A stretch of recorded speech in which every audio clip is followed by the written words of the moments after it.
नमस्कार, आप सबका मेरे YouTube चैनल एग्ज़ाम तक में स्वागत है। आज मैं आपके लिए हिमाचल प्रदेश की वीकली करंट अफेयर की वीडियो को लेके आया हूँ।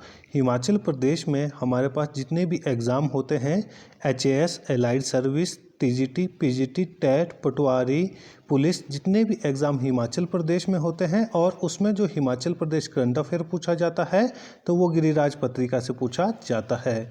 गिरिराज पत्रिका एक साप्ताहिक पत्रिका है, इसलिए मैं आपके लिए वीकली करंट अफेयर की वीडियो को लेके आता हूं और इससे जितने ज़्यादा से ज़्यादा क्वेश्चन बन सकते हैं उनको बनाने की मैं यहाँ पर आपके लिए कोशिश करता हूँ। यदि किसी को मेरे क्वेश्चन में किसी प्रकार का कोई डाउट हो तो मेरी इंस्टाग्राम ID एग्ज़ाम तक 9 या टेलीग्राम चैनल एग्ज़ाम तक 9 में आप मुझसे पूछ सकते हैं। तो चलिए आज की क्लास को शुरू करते हैं।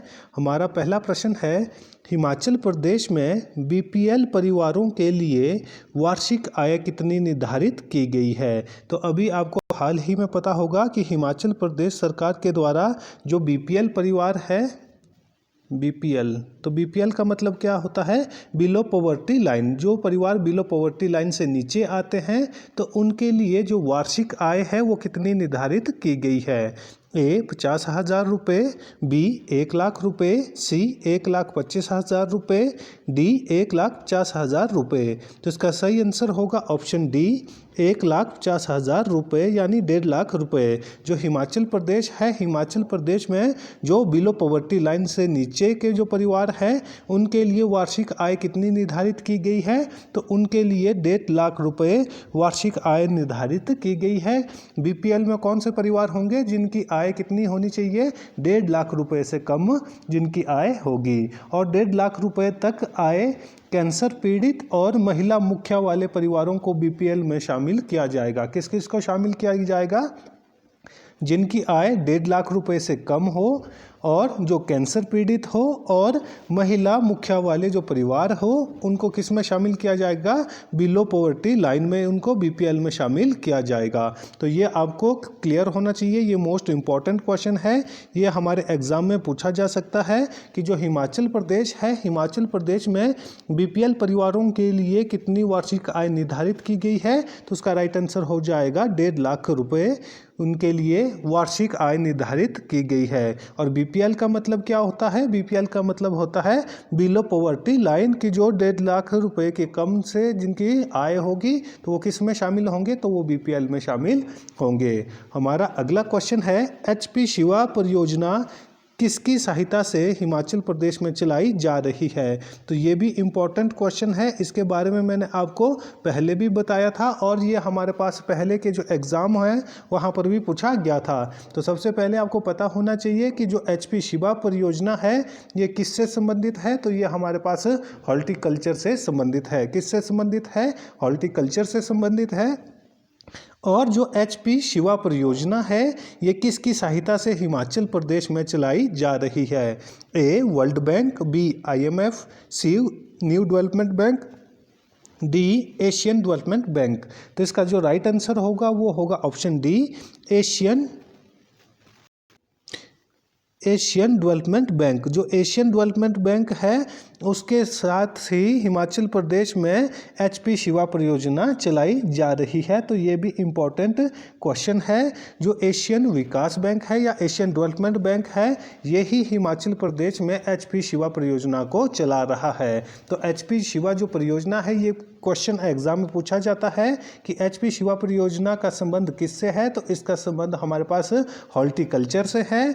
और ये हिमाचल प्रदेश में किसकी सहायता से चलाई जा रही है, तो ये हिमाचल प्रदेश में एशियन डेवलपमेंट बैंक की सहायता से चलाई जा रही है। ये मोस्ट इम्पॉर्टेंट क्वेश्चन यहाँ पर बनता है। हमारा अगला क्वेश्चन है, हिमाचल प्रदेश SDRF का स्थापना दिवस कब होता है?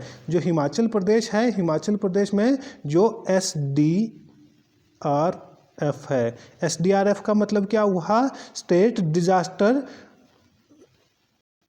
Rescue fund. जो स्टेट डिजास्टर रेस्क्यू फंड है या स्टेट डिजास्टर रेस्क्यू फोर्स है उसकी स्थापना दिवस कब होता है? A 1 January, B 6 January, C 9 January, D 10 जनवरी। तो इसका राइट आंसर होगा हमारे पास ऑप्शन बी 6 जनवरी। जो 6 जनवरी है, 6 जनवरी को ही एसडीआरएफ का स्थापना दिवस होता है। यहाँ पर मैं आपको और चीज़ें बता देता हूँ। जो एचपी एसडीआरएफ की स्थापना है वो कब हुई थी, तो वो हमारे पास 6 जनवरी 2020 को हुई थी। कब हुई थी तो ये भी आपको पता होना चाहिए। जो एसडीआरएफ है हिमाचल प्रदेश की, उसकी स्थापना कब की गई थी, तो इसकी स्थापना 6 जनवरी 2020 को की गई थी। और अभी हाल ही में जो हिमाचल प्रदेश में एसडीआरएफ का स्थापना दिवस मनाया गया, उसकी अध्यक्षता किसने की, तो उसकी अध्यक्षता हिमाचल प्रदेश के राज्यपाल शिव प्रताप शुक्ला ने की। किसने की? हिमाचल प्रदेश के जो राज्यपाल है, कौन है? शिव प्रताप शुक्ला है। उन्होंने ही हमारे पास एसडीआरएफ की स्थापना दिवस की अध्यक्षता की है। हमारा अगला क्वेश्चन है, हिमाचल प्रदेश के स्वास्थ्य मंत्री कौन है? तो ये भी इम्पोर्टेंट क्वेश्चन है कि अभी हाल ही में हिमाचल प्रदेश में किसकी सरकार है, तो हिमाचल प्रदेश में कांग्रेस की सरकार है। और हिमाचल प्रदेश के मुख्यमंत्री कौन है, तो हिमाचल प्रदेश के मुख्यमंत्री ठाकुर सुखविंदर सिंह सुक्खू है। हिमाचल प्रदेश के राज्यपाल कौन है? हिमाचल प्रदेश के राज्यपाल शिव प्रताप शुक्ला है। और हिमाचल प्रदेश के जो हमारे उच्च न्यायालय है, उच्च न्यायालय के मुख्य न्यायाधीश कौन है, तो हिमाचल प्रदेश उच्च न्यायालय के हमारे पास जो न्यायाधीश है वो गुरमीत सिंह सिंधवालिया है। जो हिमाचल प्रदेश है, हिमाचल प्रदेश के सचिव कौन है, तो हिमाचल प्रदेश के सचिव प्रबोध सक्सेना है। तो ये सारे के सारे क्वेश्चन आपके एग्जाम में पूछे जाते हैं और ये क्वेश्चन बार बार रिपीट होते हैं। और हिमाचल प्रदेश के जो स्वास्थ्य मंत्री है, इनके बारे में भी क्वेश्चन एग्जाम में पूछा जा सकता है कि हिमाचल प्रदेश के स्वास्थ्य मंत्री कौन है।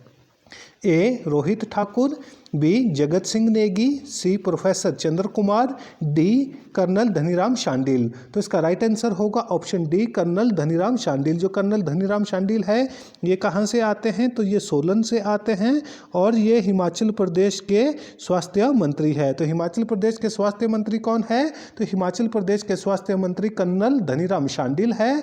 और जो रोहित ठाकुर है ये क्या है, ये हिमाचल प्रदेश के शिक्षा मंत्री है। तो हिमाचल प्रदेश के शिक्षा मंत्री कौन है, एजुकेशन मिनिस्टर रोहित ठाकुर है। जो जगत सिंह नेगी है ये हिमाचल प्रदेश के रेवेन्यू मिनिस्टर है। और उसके साथ साथ हमारे पास ये जनजातीय विकास के लिए मंत्री है। और उसके बाद ये हमारे पास हॉर्टिकल्चर मिनिस्टर है। कौन? जगत सिंह नेगी। इनका संबंध कहाँ से है, इनका संबंध किन्नौर से है। और जो प्रोफेसर चंद्र कुमार है इनका संबंध किस डिस्ट्रिक्ट से है, इनका संबंध कांगड़ा डिस्ट्रिक्ट से और ये हिमाचल प्रदेश के कृषि मंत्री है। तो हिमाचल प्रदेश के एग्रीकल्चर मिनिस्टर कृषि मंत्री कौन है, तो वो है प्रोफेसर चंद्र कुमार। और हॉर्टिकल्चर मिनिस्टर कौन है, जगत सिंह नेगी है। हिमाचल प्रदेश के एजुकेशन मिनिस्टर कौन है, रोहित ठाकुर है। इस तरह से जितने भी जो क्वेश्चन है ये आपके एग्जाम में पूछे जाते हैं और इन सब के बारे में आपको पता होना चाहिए। हमारा अगला क्वेश्चन है, हिमाचल कैडर के किस भारतीय प्रशासनिक सेवा अधिकारी को भारत का नया नियंत्रक एवं महालेखा परीक्षक नियुक्त किया गया है। तो ये भी मोस्ट इम्पॉर्टेंट क्वेश्चन है, ये भी एग्जाम में पूछे जाते हैं कि जो हिमाचल कैडर के भारतीय प्रशासनिक सेवा अधिकारी को भारत का नया नियंत्रक एवं महालेखा परीक्षक नियुक्त किया गया है, तो वो कौन है? ए संजय मूर्ति, बी अतुल वर्मा, सी प्रबोध सक्सेना, डी राजीव कुमार। तो इसका राइट आंसर होगा ऑप्शन ए संजय मूर्ति। जो संजय मूर्ति है ये हिमाचल प्रदेश कैडर के थे और इन्हें भारत का नया नियंत्रक एवं महालेखा परीक्षक नियुक्त किया गया है। किसको किया गया है? संजय मूर्ति को किया गया है। ये मोस्ट इम्पॉर्टेंट क्वेश्चन है। उसके बाद जो अतुल वर्मा है ये हिमाचल प्रदेश के डीजीपी है। तो हिमाचल प्रदेश के डीजीपी कौन है? अतुल वर्मा है। प्रबोध सक्सेना मैंने अभी तक आपको बताया था कि जो प्रबोध सेना है ये अपने हिमाचल प्रदेश के सचिव है। और राजीव कुमार ये हमारे पास क्या है? ये हमारे पास निर्वाचन आयुक्त है। हमारा अगला क्वेश्चन है, भारतीय अंतरिक्ष अनुसंधान संगठन इसरो का अध्यक्ष किसे नियुक्त किया गया है? तो ये मोस्ट इंपॉर्टेंट क्वेश्चन है। इसरो जो है, इसरो से हमेशा ही क्वेश्चन पूछे जाते हैं। इसरो की फुल फॉर्म क्या है? इसरो। तो इसरो की फुल फॉर्म आपको पता होनी चाहिए। तो इसरो की फुल फॉर्म है इंडियन स्पेस रिसर्च ऑर्गेनाइजेशन। क्या इसकी फुल फॉर्म है, ये भी एग्जाम में पूछी जाती है, तो आपको इसके बारे में भी पता होना चाहिए कि इसरो की फुल फॉर्म क्या है। इंडियन स्पेस रिसर्च ऑर्गेनाइजेशन, जिसको भारतीय अंतरिक्ष अनुसंधान संगठन भी बोला जाता है। अभी हाल ही में इसके नए अध्यक्ष को नियुक्त किया गया है। तो किसे इसका नया अध्यक्ष नियुक्त किया गया है? A K Sivan, B doctor C Narayan, C Vikram Sarabhai, D S Somnath. तो इसका राइट आंसर होगा option B, doctor C Narayan. जो डॉक्टर सी नारायण है, इनको इसरो का नया अध्यक्ष नियुक्त किया गया है। तो इनसे पहले अध्यक्ष कौन थे? तो इनसे पहले अध्यक्ष हमारे पास एस सोमनाथ थे। कौन थे इससे पहले इसके अध्यक्ष? एस सोमनाथ थे। और एस सोमनाथ से पहले कौन इसके अध्यक्ष थे? तो एस सोमनाथ से पहले इसके अध्यक्ष के सिवान थे। तो के सिवान 2018 से लेकर कब तक थे? तो ये 2018 से लेकर 22 तक थे। और 22 से लेकर अभी 25 तक कौन थे? तो वो एस सोमनाथ थे। और अभी हमारे पास डॉक्टर सी नारायणन को भारतीय अंतरिक्ष अनुसंधान संगठन इसरो का अध्यक्ष बनाया गया है। तो इनको अध्यक्ष बनाया गया? 13 जनवरी 2025 को। कब बनाया गया? 13 जनवरी 2025 को। किसको?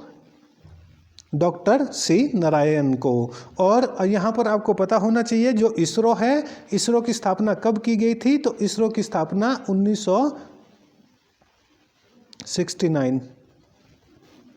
तो इसरो की स्थापना कब की गई थी? 1969 को की गई थी। और इसके अध्यक्ष कौन थे? तो इसके जो पहले अध्यक्ष थे वो विक्रम अम्ब साराभाई थे। तो वो कौन थे? विक्रम अम्बलाल साराभाई थे। तो ये क्वेश्चन भी एग्जाम में पूछा जाता है कि इसरो की स्थापना कब की गई? तो इसरो की स्थापना 1969 को की गई थी। तो इसके पहले अध्यक्ष कौन थे? विक्रम अम्बलाल साराभाई थे। और प्रेजेंट टाइम में इसरो के अध्यक्ष कौन है?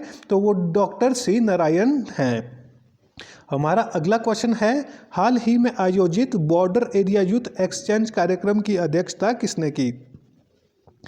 ए शिव प्रताप शुक्ला, बी ठाकुर सुखविंदर सिंह सुक्खू, सी प्रबोध सक्सेना, डी गुरमीत सिंह सिंधवालिया। तो इसका राइट आंसर होगा ऑप्शन ए, शिव प्रताप शुक्ला। तो हिमाचल प्रदेश के राज्यपाल कौन है? तो हिमाचल प्रदेश के राज्यपाल हमारे पास शिव प्रताप शुक्ला है। और इन्होंने ही हाल ही में हिमाचल प्रदेश में बॉर्डर एरिया यूथ एक्सचेंज कार्यक्रम आयोजित किया गया था। तो उसकी अध्यक्षता किसने की थी? हिमाचल प्रदेश के राज्यपाल शिव प्रताप शुक्ला ने। और जो ठाकुर सुखविंदर सिंह सुक्खू है, ये हिमाचल प्रदेश के मुख्यमंत्री है। तो हिमाचल प्रदेश के मुख्यमंत्री कौन है? ठाकुर सुखविंदर सिंह सुक्खू है। प्रबोध सक्सेना क्या है? तो ये हमारे पास सचिव है। और उसके बाद जो गुरमीत सिंह सिंधवालिया है, ये हिमाचल प्रदेश उच्च न्यायालय के मुख्य न्यायाधीश बने हैं। और ये कितने नंबर के? 30वें नंबर के मुख्य न्यायाधीश बने हैं। तो ये भी इम्पोर्टेंट क्वेश्चन है। हमारा अगला क्वेश्चन है, हाल ही में पंचरुखी उप तहसील को तहसील बनाया गया, यह किस जिले में स्थित है? तो जो पंचरुखी है, ये हमारे पास पहले क्या हुआ करती थी? उप तहसील हुआ करती थी। और अभी हाल ही में इसको तहसील बनाया गया है। तो यह किस जिले में स्थित है? ए मंडी, बी कांगड़ा, सी हमीरपुर, डी शिमला। तो इसका राइट आंसर होगा ऑप्शन बी, कांगड़ा। जो पंचरुखी है, ये कहाँ पर स्थित है? ये हमारे पास कांगड़ा डिस्ट्रिक्ट में स्थित है। और ये पहले क्या थी? उप तहसील थी। अब इसको प्रमोट करके क्या बनाया गया है? तहसील बनाया गया है। तो यहाँ पर जितने भी हमारे पास क्वेश्चन बन सकते थे, वो मैंने आपके लिए बनाए हैं। और किसी को मेरे क्वेश्चन में किसी प्रकार का कोई डाउट हो तो मेरी इंस्टाग्राम आईडी एग्जाम तक 9 या टेलीग्राम चैनल एग्जाम तक 9 में आप मुझसे पूछ सकते हैं।